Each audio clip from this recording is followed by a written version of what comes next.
ជា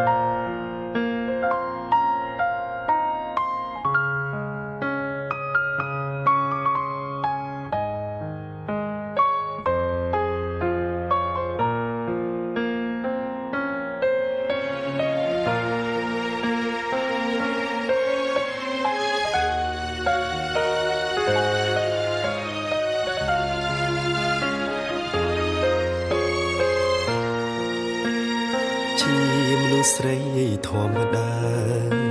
ទៅណាក៏មិនបានឆ្ងាយមិនស្គាល់សប្បាយខ្វល់ខ្វាយតែពីជីវភាពគ្មានខោអាវល្អឋានៈអ្នកក្រតូចទីមិនអាចប្រៀបធៀបនឹងអ្នកមានស៊ីវិល័យតែជាមនុស្សម្នាក់លះបង់គ្រប់ពេលវេលាដើម្បីកូនភ្ងា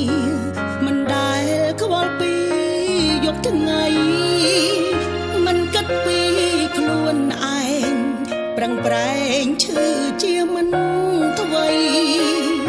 ទួងម៉ែជាស្រីតែម៉ែរងមុំដូចថ្មម៉ែខ្ញុំអ្នកក្រគេស្គាល់គេសាចពេបជ្រាយតែម៉ែគ្រាន់តែនិយាយថ្ងៃមួយពួកគេនឹងយល់មិនខ្មាំងគេទេដែលខ្ញុំមានម៉ែជាអ្នកក្រព្រមវិហាធម៌ឲ្យកូនស្គាល់តែភាពកក់ក្ដៅម៉ែជាអ្នកក្រតែម៉ែមានធម៌មេត្តាទឹកចិត្តករុណាជាមួយនឹងមនុស្សទូទៅកូនមានសំណាងទោះកូនអង្ភពគ្មានឪម៉ែតែងប្រដៅឲ្យកូនដើរលើផ្លូវល្អ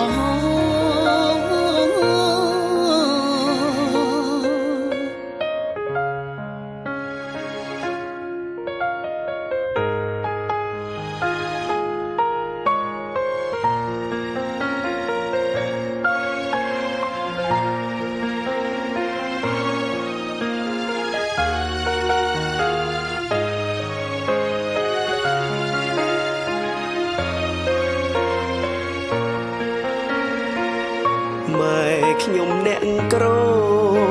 គេស្គាល់គេសាចពេបជ្រាយតែម៉ែគ្រាន់តែនិយាយថ្ងៃមួយពួកគេនឹងយល់មិនខ្មាំងគេទេដែលខ្ញុំមានម៉ែជាអ្នកក្រព្រម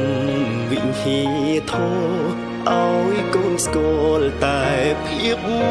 កក់ក្ដៅម៉ែជាអ្នកក្រតែម៉ែ